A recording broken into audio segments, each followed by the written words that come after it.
This is a Brooklyn-bound express train. Stand clear of the closing doors, please. All right, mics are on. We are ready to go. The Beeline Podcast, episode 11. Joe Barone here. No Chris Burrow, just me, and the New York Sports Fan of the Week, who we will introduce in just a moment. But Chris right now, he is partying it up in Dominican Republic. He's actually, you know what, story about him. He is stuck right now in Dominican Republic because he has a delayed plane. So I don't know, I'm not sure if that's such a bad thing. You're stuck there, but the weather's been so good over here, so it's really not that bad. Either way, the show must go on. Really have to apologize for being MIA the last couple of weeks. We've been our schedules have been so insane between me and Chris, and me just getting a new job, and Chris, living his life. He's still a year younger than me, so he's still trying to find his way in school and stuff like that. But I'm just glad we're back because so much happened in the last few weeks, just in sports in general. And then we're also missing out the great stories of our New York Sports Fans of the Week. A couple weeks ago, we had my dad's cousin, Andrew Sciano, on the podcast. He told his great stories about his memorabilia-filled basement. A couple weeks before that, we had my Uncle Pat, who was just a riot, told endless story after story that had some of our listeners crying with tears. I know that's for sure. Our New York Sports Fan of the Week right here, he can attest to that. But I think now is the perfect time to really introduce him and bring him on. A diehard Jets, Yankees, and Rangers fan, always tries to look at the glass half full. The eternal optimist himself never has a change of mood during his favorite team's contest. His name is Derek Parrinello, another cousin of mine, but Derek, in the words of Mike Francesa, welcome, how are you? I'm doing great. Thank you so much for having me on the show. Yeah, man, I'm glad that you're on because I have to say something about you. Since I started my quote-unquote career in radio and hosting and whatever it was, you have been one of the biggest supporters of mine, which I have to thank you for that because you're the only supporter, of course, the only listener. No, I'm not the only. No. But I have to say, even when I was hosting shows at WRHU at Hofstra, you were consistently texting me your opinion. Oh, you're right, the other host is wrong, or something like that. So I have to thank you for that, and I'm just glad that finally in our own personal setting here in the garage of Brooklyn, New York, you are here and you're gonna have a nice little time right now. Yeah, it's gonna be a blast. I've been a fan of the podcast. I've listened in pretty much every episode you guys have done. As you said, your Uncle Pat was absolutely hilarious.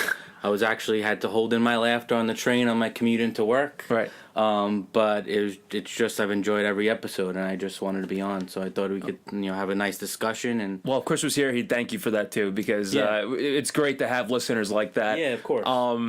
You actually got mad at us because we didn't have any shows for a couple of weeks. And you said, "What the hell is this?" There's nothing. It's hard to do this. Yeah. So it's important to, I think, especially in the career that you want to be in. Yeah. It's important to, I think, stick with it, and it's not very often that you can do something that you really, really love to do. Right. And you can tell from when I'm listening, you can tell. So I mean, anything I could do to help to get on the show and help out and have a nice discussion that the listeners will really enjoy would be great. Yeah, absolutely. And we'll and you know what, I think it's time to kind of break this down. The thing about this episode is going to be interesting because we're going to talk about fans in general and little intricacies, I said that right. Oh, yeah. About being a sports fan and being a diehard sports fan that we all are, and all of our listeners that can relate to. I mean, we're going to talk about being a sports fan and how it affects your mood. Okay, because this is something that touches me, it touches you, and I'm sure it touches every one of our listeners because we watch our favorite team and we're so into the moment that we let it affect us to the core. I think it has a lot to do with it's something that we literally have zero control over. Nope. And we're such a fan of all these teams that we root for on a daily basis. And when we can't even control it, and it's just like, why are you doing this? Like, why would you make this move? And why are you bringing this guy in? Right. It's just, I can honestly say, and I tell this to people all the time, that I am literally the worst version of myself when I watch my sports teams. I'm the worst Why is that? version. They can literally change like how my day is going to go. If they win, it's a great day. If they lose, it's an awful day. I have had holidays ruined because of these teams. I can think of Thanksgiving and Christmas as the most recent ones. The butt fumble game with the Jets Oh my God. on Thanksgiving. Thankfully, it was at the end of the day. Thankfully, so you were thankful for that. We had an opportunity to enjoy Thanksgiving before it was ruined. Yeah. And the game was over at halftime. Right. I've had Christmas ruined, Christmas Eve with the Giants playing the Jets and that 98-yard touchdown by Victor Cruz. All right, so you're touching on all these little stories, but I want to hear these stories. So let's start with Thanksgiving with the butt fumble. What happened? Why were you so... I mean, you were pissed off because of the butt fumble, but I want to know who you told off or who had to stay away from you or what was going on. I don't know if I necessarily remember telling anybody off. I think I've blocked it out of my mind. It was such a bad experience. It just... Everything happened so... It was like an avalanche. Everything just happened so fast. Well, in like 6 minutes or less than that, it was 24 points. Anything that could go wrong went wrong. That day. Whether it was a kickoff return for a touchdown, interception, fumble. Interception, like everything was either getting returned for a touchdown or just wasn't happening. So it was just like, by the first quarter, I think it was like 21-0 after the first quarter. And I was just like seriously, I literally looked forward to this all day. Yeah. And I was like, oh, the Jets are playing the Patriots. Oh, they're going to win tonight. Yeah. And, you know, we have Rex Ryan that's saying they're going to beat everybody. They're going to the Super Bowl. Yeah, and right. it's that. I don't know if I necessarily told anybody off. I think of the time, especially the Giants game on Christmas Eve, I had a friend actually over the house. Mm-hmm. And he was a Giants fan, and he was very happy that his Giants were winning. Sure, naturally. I literally had to get up, and I said, you need to leave. You need to go home. And he was like, why? You know, it's Christmas Eve. And I'm like, It's Christmas Eve, man. Come on. I'm just like, I'm sorry, but you need to leave. Right. I said, I'll pack you up some dinner.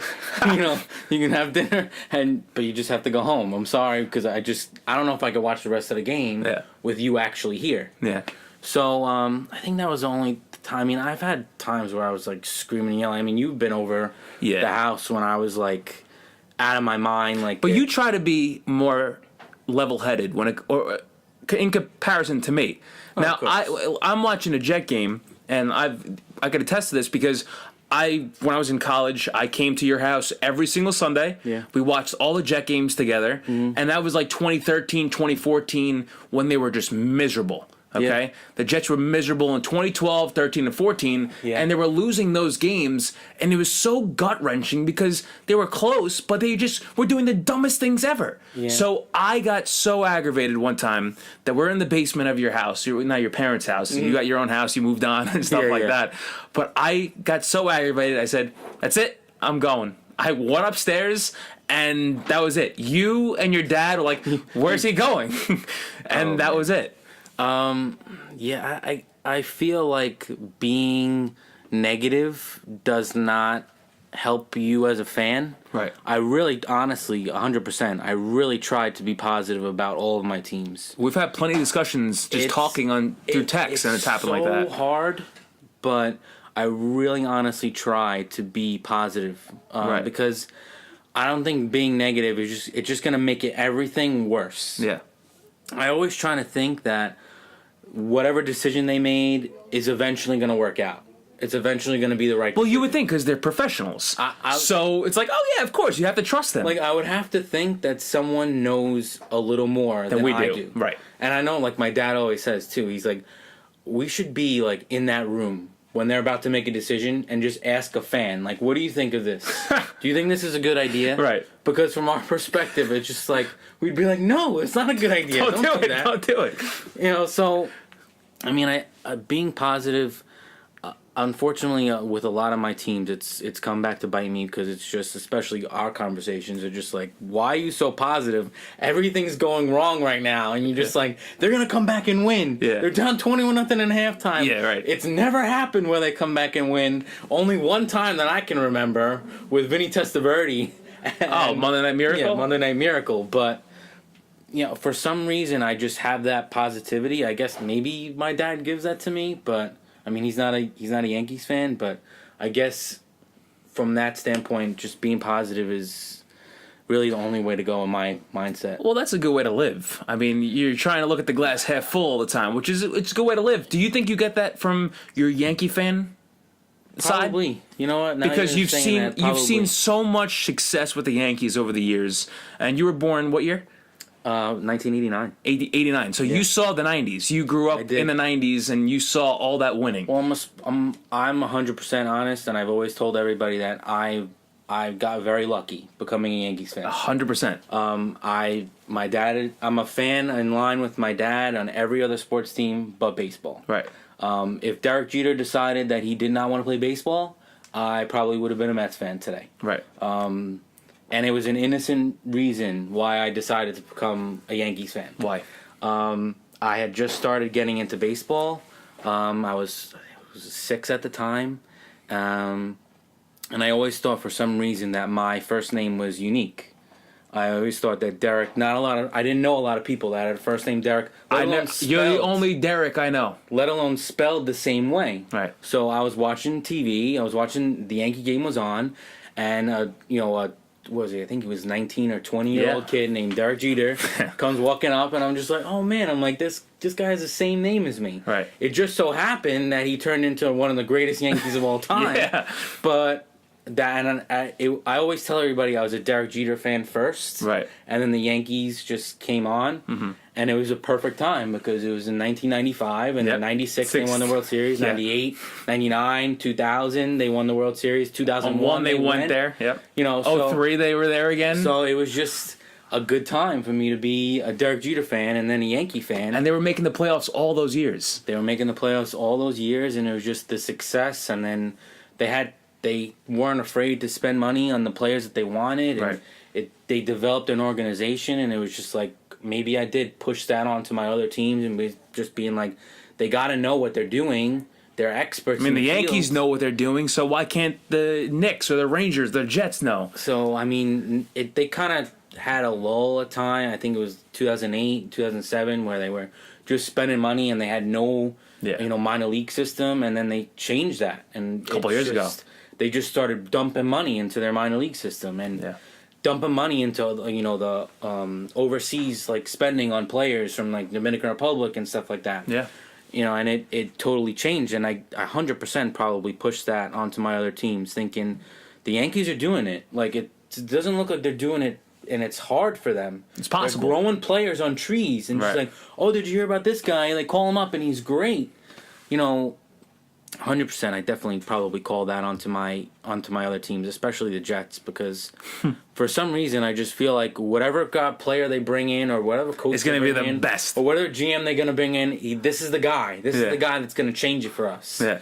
And I should probably know this by now with like my dad that's been waiting for like 50, 60 years for the Jets to win a Super Bowl and have all these stories of like the heartache of them making it into the championship game and losing, or they had the sack exchange and then Don Shula like watered down the field and they couldn't get to the pass, they couldn't get to the quarterback, and it was just they lost the championship game, and it was just like I guess just that I try to avoid that frustration. I know I get it from time to time, but I just look at my one team that's doing it the right way, and I'm just like, why can't you do it that way? Right. Why can't especially the Jets, why can't you do it the same way that the Yankees are doing it?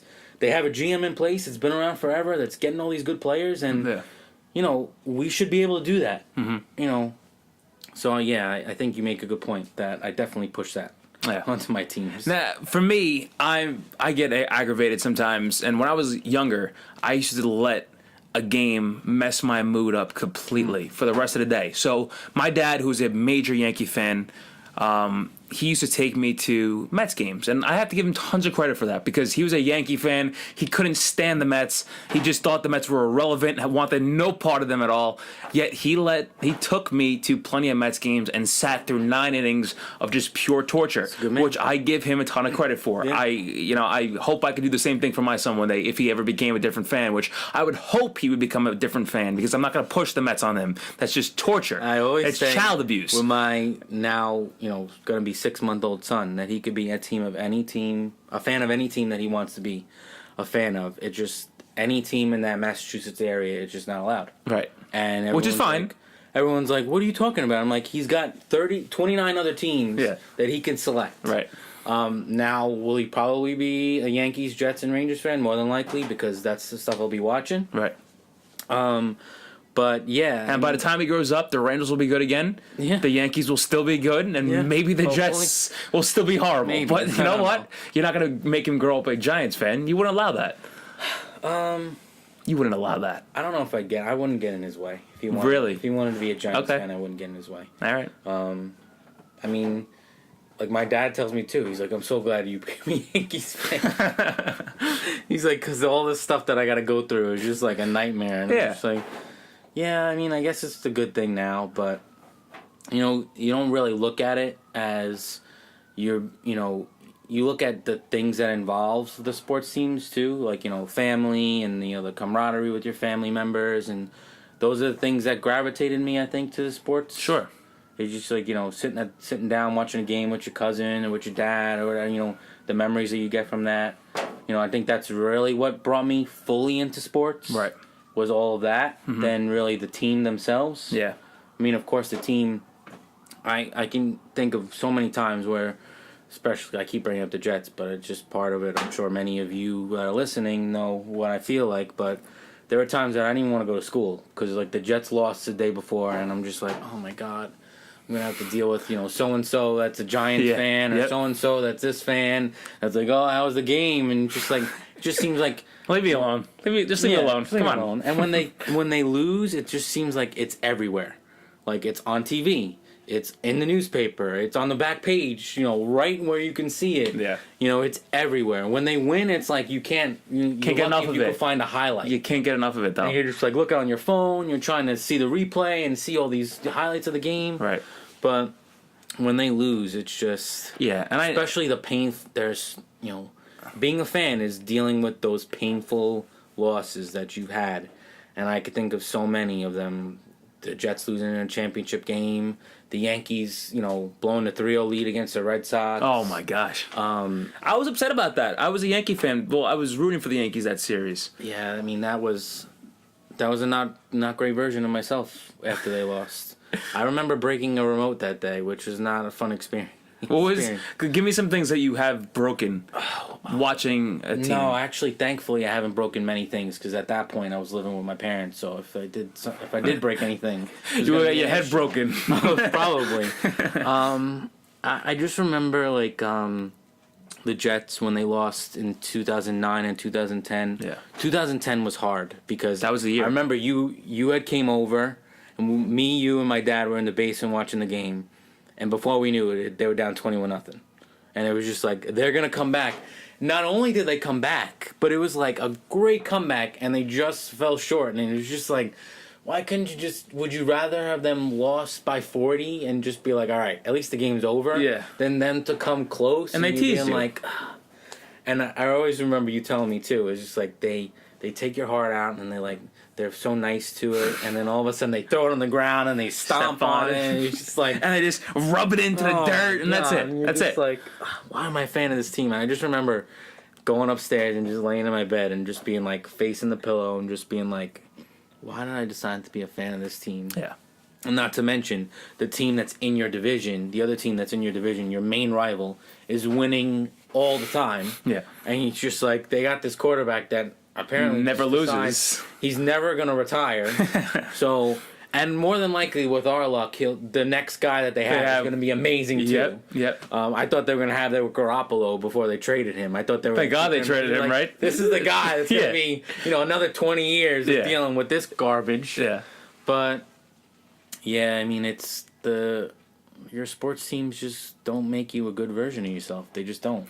And I had this conversation with my dad plenty of times where we used to leave Shea Stadium together, and I would get so down. Like, I'd be so sad leaving a Mets game after they lost. And we're walking down the ramp. Where do you get the quote of, it's only a game? It's not only a game. My dad would say, listen, Joe, don't worry about it. You got to wake up tomorrow, right? You got to worry about you can't worry about the little things in life. And I'm like, all right, I get that. I understand that. It's a way to kind of say, all right, just put that away. It's only a game, But in the end, you're a diehard sports fan. people don't understand if you're not a diehard sports fan, man. If you are a diehard fan, this is more than just the game. Yeah. This is a lot for you. I mean, people look to sports to get away from all the doom and gloom of society. And this is a serious time that I want to talk about, because the current political landscape that we find ourselves in, the climate and just political and social and everything we have going on right now in life, you look to sports as your way to exit reality. 100%. And that's why I wanted to pursue something in a sports career, sports industry, because I wanted to somehow bring some energy and bring some joy to some people. And sports is the way to do that. And even though sports gets you pissed off sometimes, it still gives you that outlet. Let's say for 2 hours of your day, you could be so upset, and then for 2 hours you're focused on that, and you don't have to worry about anything else. Something you look forward to, especially when they're playing well. I go back to September of 2010. After my mom passed away. She passed away on a Sunday. Yeah. And the Jets were opening up the next day. A Monday night game at MetLife Stadium, the first game at MetLife Stadium. And it was September 13th. Yeah. And that day on Sunday, I was like, oh my God. I was feeling awful, obviously, for natural reasons. And They're playing the Cowboys that day, right? Ravens. Okay. And it was in 2009. Oh, okay. Oh, 2010, rather. 2010. Yeah. And that was when the Jets were good. And I had the tickets. I had season tickets at the time. I had tickets from 2009 through 2012. And 2010, I was like, I don't know if I really want to go, because my mom just passed away. I don't know if I want to do this and that. And my Uncle Pat, my Uncle Butch, and my cousins, they all said, Joe, do whatever you feel like doing. You know, they're not going to force it on me. They don't want to do anything. If you don't want to go, don't worry about it. So I said, okay, fine. I'll wait till tomorrow to figure something out. So Monday came around, and I was around some friends, some family, whatever, and I got a sign about, like, I saw like a couple of kids one day, like, just wearing a Jet shirt, and I just took that as a sign saying, go to the game. Mm-hmm. And I went to the game that night. I didn't think of anything. I didn't think of anything but the Jets that night, and it made me just forget about everything going on. Did it make me miss my mom any less or love her any less? Yeah. I was there at the game, and it made me focus on just the sport. And that's why I love sports, and that's why I'm a huge sports fan, because and that's why I get so invested in it, because you want this to be so happy for you, the best moment ever in your life. You know, that's why, like, you know, I know you ask the people these questions. Any guests you have on a question on, like, what out of all your sports teams, you know, which team would you value the most? A 100, you know, and I know I'm spoiled, and I've been through 5 championships with the Yankees. You know, 100% it would be, if the Jets were to win the Super Bowl, it would just be everything.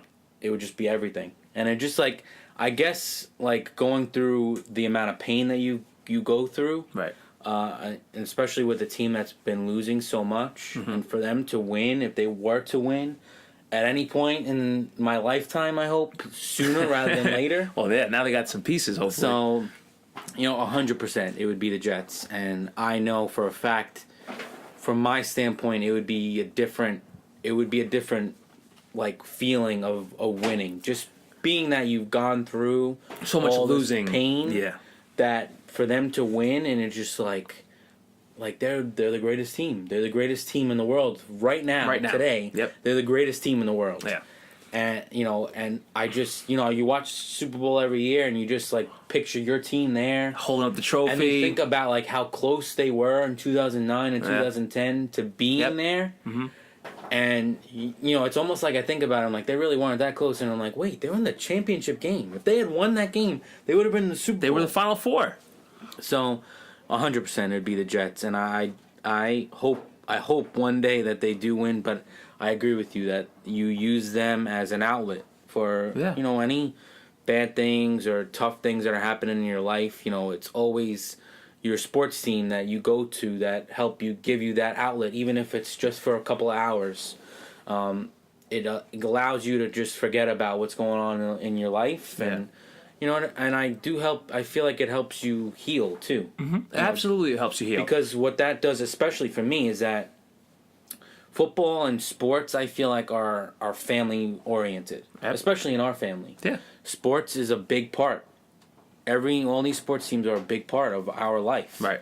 And whenever we get together, we always talk about every sports team. We always sit down. It's always a conversation that comes up. Yep. And I know, like, my wife and everybody is just like, oh my god, who will get on in a second? Sports again. Yeah.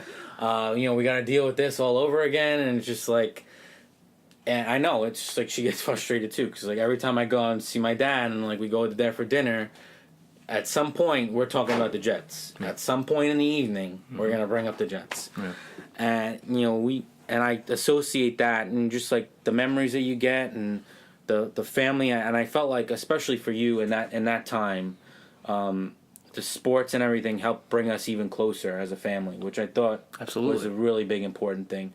Just having that outlet, really, and for them to go on the run that they went on, was just incredible. Well, I have another story about that, and I hate to make this about me. It's mostly about you, but you could be part of this too, because in 2012 we went to a Rangers game. Me, you, my dad, and my friend Angelo. And now that was the last Ranger game that I went to with my dad. I will remember this Ranger game for the rest of my life. Right. 100%. Tell the story about what happened that day. It was us four, and you were meeting us at the Garden. Yeah, I was meeting you guys at the Garden. Right. And we sat down on our seats. Rangers scored first, by the way, that day. Rangers scored first. Mm-hmm. And your dad was there at that time. And I remember you asking me to ask your dad, what do I think of like this player or that player or this player? Every single player was terrible, according to your dad. Every player. It was just like it came to the point where it was funny. So the Rangers scored first. Yeah. Who were they playing? It was now? early. Boston. Yeah. So actually, the ticket is right there. Yeah. We're in my garage right now, and I have a nice little setup, old memorabilia and stuff like that. And I have that Rangers ticket that we were there. So the reason why I remember not necessarily the game, but just like your dad's reaction and the overall reaction of how the game went, because Boston scores, right, and all of a sudden your dad's gone. Like he literally gets up and leaves. And like we're watching the game, and I was like, Joe, I'm like, Uncle Joe just left. I'm like, is everything all right? And he's like, you were like, yeah, he's fine. He'll be back. Yeah. Like, this has happened so many times before. And I guess I hadn't been to a game with him to experience that. Right. And I was just like, all right. Like, I'm pretty sure it was like the whole entire first period. Yeah. He was gone. Yep. He shows up the second period, and I think it was tied 1-1 at that point. Mm-hmm. The second he gets back, Boston scores again. And then you're just like, and he's just gone. He leaves. He just gets up and leaves again. And I'm just like, I just couldn't believe that I'm like he paid for this ticket. And like, we're sitting down watching the game. He's just not, he gets this frustrated that he just goes. Right. They ended up losing the game. And I just remember that your dad just like, really the way he was with a lot of the sports teams, with the exception of the Yankees, but I'm sure he definitely had his moments with the Yankees. It was just like, why are we a fan of this team? Why we root for these teams? I'll never understand. Right. And it also came to the point with all the games. So like if the Jets game was on, I loved your dad to death, but it was just like, if it was a Sunday, we were just like, can we come on Saturday? Because it's like, we knew that the Jets were going to lose. Yeah, and you didn't want to deal with it. It was going to be like, he was going to say the entire game how terrible they are. Right. Or they were winning, and he'd be like, they're going to lose at some point. They're going to do something at some point, and it's going to cause them to lose. And it was just like, we know it's going to happen. And I remember, too, it was just like, at the end of the night when we were leaving, your dad would come over and just be like, give me a hug, and being like, I really don't mean what I'm saying. It's just I'm just joking with you guys, and I knew that, but at the same time, it was still tough to be, go to watch the game and think they're gonna win, and then your uncle's saying that they're gonna lose, and they ended up losing, which you'd eventually say, I don't understand it, Derek. Why? You know they're gonna lose. It's gonna happen. It's just, it's gonna eventually happen. But yeah, that Ranger game, 100%. It was just funny, and it was just a joyful memory that we have. Yeah. Even though he was just pissed off about how terrible they were and everything like that. Just him getting up and just flat out leaving in the middle of the game. I just never seen it. And just your reaction, the fact that you've experienced it so many times, that he'll be back. And you're describing two separate Two separate times. Two separate emotions of how fans handle themselves. Yeah. My dad would get up and walk away. Mm-hmm. Me, I'd brush it off. Yeah. And then for the third one, you just be like, "Come on, we just eventually they'll do it, right? Right. Figure it out at some point. So that shows you the little intricacies of a fan. Yeah. And why fans are who they are. I honestly feel like those are the three aspects of a fan. What? You have the one that's in denial, which is me. You're in denial all the time. The one that's not in denial, that fully understands how this team is. Which is me. Or my dad. Or your dad. My dad, yeah. And then you have the one that gets aggravated. That gets into the game and is like, oh yeah, they're gonna do it, and then realizes they're not, and gets just pissed like off. Immediately just like, why do I do this to Which myself? is me. Which is you. Right. So it's just like, those are the three aspects. I think those are like the three steps of a fan. Yeah. Of a fan. And just like, depending on the amount of pain that you've been through over the course of your fandom, you may get to the point where you're, the Uncle Joe of the fan, or the Joseph Barone of the fan, or the Derek Parrinello of the fan. It just, those are probably all of the aspects of how a fan is today, 100%. Do you ever think you're going to get it like that? I really hope I don't. I really hope you don't want to lose the little kid inside you when it comes to sports. No, you don't. You don't. Like I said, it keeps you busy. Becoming a fan, everybody's become a fan, and it's become, it came about from joy. Came about from a positive thing that happened from it. Yeah. And like a winning, they won at some point that made you into a fan of that team. Or you got close to a player or something like that. Or you got close to a player. Yeah. And I think for me, it was both. It was like I became a fan of the player, and then they won. And then they won again, and they won again. And you're just like, why would I Oh my God, this is great. Yeah, this is great. This is how it always should be. Yeah. They shouldn't win 4 of the last 5 years. Yeah, this is how any team, all your teams should be. They should just win all the time, and you never have a problem. Yeah. But it always starts with, especially like for you, I think, with the Mets, when they went to the World Series at that time. In 2000, I got into the Mets because, and I told the story on this podcast before, I picked Mets slippers over Yankee slippers because of my grandfather who passed away 2 years earlier. Yep. And I picked Mets slippers, and I got into the Mets a little bit at the time, okay? I was watching the Yankees, though, in 02, 03, and 04. 05, though, the Mets were good with Willie Randolph as manager. Yeah. And they were finished above 500. They had too. They finished above 500 for the first time since 01 or 2000 or something like that. And I got into them. And I fell in love with them because then they had the homegrown Wright. They had the homegrown Reyes. Yeah. And like how you got into Derek Jeter, I got into David Wright. And David Wright was my guy, ride or die to the end. And I was David Wright fan and became even a more diehard of a Mets fan since. For the Jets, I love Chad Pennington, but it was the family aspect of things. I became a Jet fan because my dad was a Jet fan, my cousins were Jet fans, my uncles were Jets fans. Everything around me was Jets, and I became a Jets fan. Became a Rangers fan because everybody around me is a Rangers fan, and I fell in love with Henrik Lundqvist. Yeah. Henrik Lundqvist might be my favorite athlete of all time, and it's because of him. And I started watching hockey in 05, 06 when he came onto the team. Yeah, and when he retires, that's going to be the worst day of my life. So it's the thing like that. You grow up, and yes, you're going to have to understand that, players are going to come and go. You have to root for the name on the chest, not the name on the back. Yeah. But at the same time, little things like that, when you get attached to a player, it's what makes you a fan. It makes you go back to the kid inside you. I was at David Wright's last game. Yeah. When he retired at Citi Field this past September. Yeah. I got emotional that day, and my girlfriend will make fun of me over it, that I got teared up over it, but that was my childhood ending right there. 100. I was at Derek Jeter's last game at Yankee Stadium. So was I.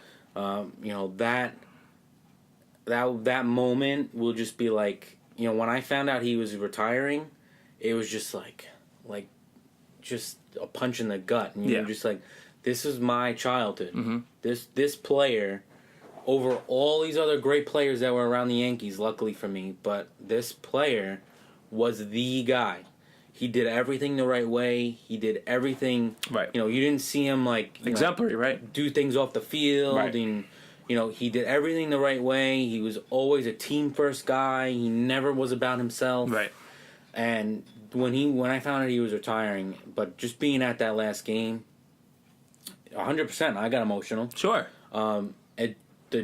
The the moments that you were at and just being at the game and hearing them chant his name and the stadium was shaking with them chanting. And the Yankees didn't make the playoffs that year.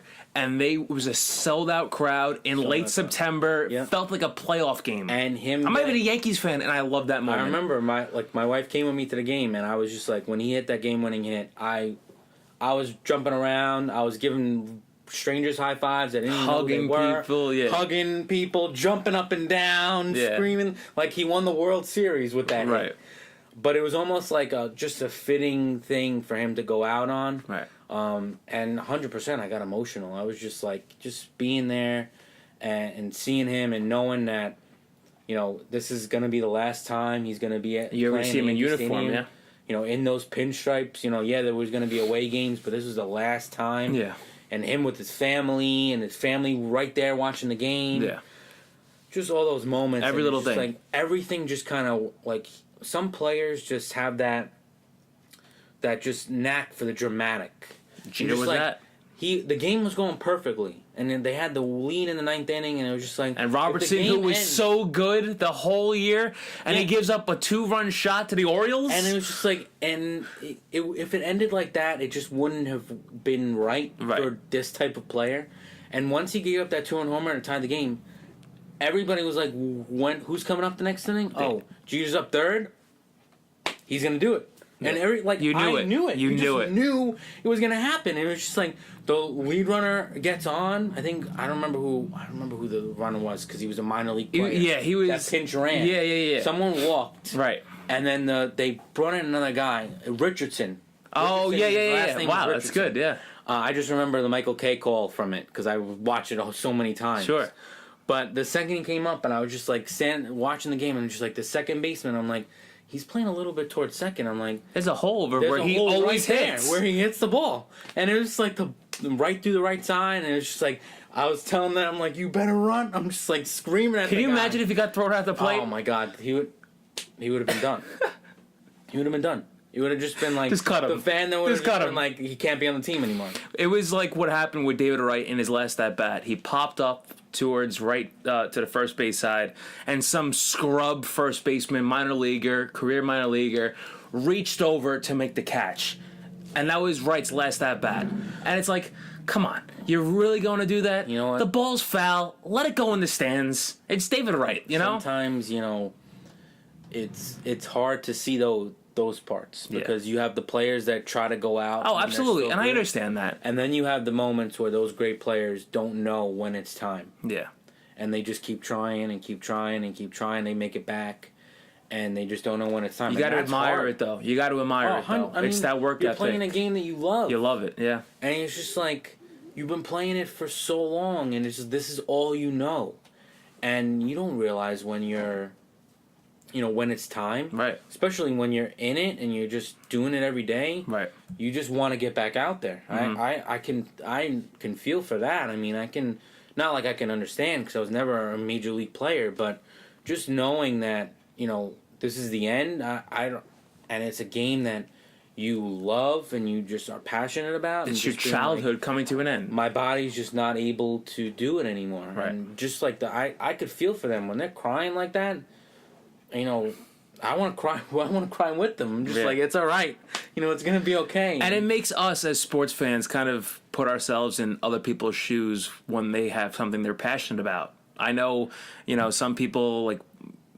I'm sure that like your wife or my girlfriend or anybody has a passion or a love for something else, and like I've made fun of my girlfriend when she's cried over a movie before or a show she's watched, and then she makes fun of me because I cry sometimes, like not sometimes, but like if it's an emotional moment, like my player, like David Wright or something, she'd make fun of me. Emotional moment. But I'm like, you know what? I understand though. Like this is your love. You have a passion for it, and that's what makes you a fan. You're so passionate about it. I mean, I was a fan of Derek Jeter for 20 years. Yeah. Like, that's a long time to be, like, a fan of one player. Yep.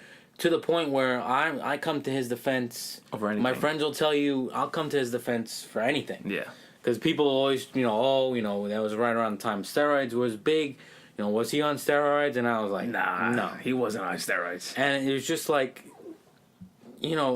those are the kind of players, those forever players, that you're lucky enough to have a part of you, a part of that, just to be able to tell memories and say, I was there for when, David Wright, hit that home run in the playoff game and when they went to the World Series. Oh yeah. I was there when Derek Jeter, had the flip play when I was watching it on TV. Yeah. When he just came out of nowhere and he wasn't supposed to be there and he just was there. Just flipped it to over. make the play. And, those are the memories. You're just like, this guy, he always ran hard out of the box. He always was a team first guy. Same with David Wright. Yeah. Always was a team first guy. And those are the things that really, those kind of players, I'm sure, really gravitate to fans. And you latch onto them. You totally latch onto them. And they become a part of you. They influence, how you, everyone does it. You're at the plate, in your Little League game, and you're like, oh, I'm Derek Jeter, bottom of the ninth, you get that big hit, or I'm David Wright, I'm up there, coming through with that big hit to win the game, and, that helps you, that builds your fandom. And then that builds that joy, and then eventually that sadness that comes with every time you're a fan. Yeah. Because there's only one team wins. Only one team is happy. Only one fan base is happy. Yeah. Each sport every year. Mm-hmm. Every other team, every other fan base Has to deal with the heartbreak. Yeah. And it's really, Sometimes they go on nice runs and stuff like that, but at the end they're gonna be upset. Someone's gonna be upset. someone's gonna be upset. And most of the time it's us. Most of the time it's us. Yeah.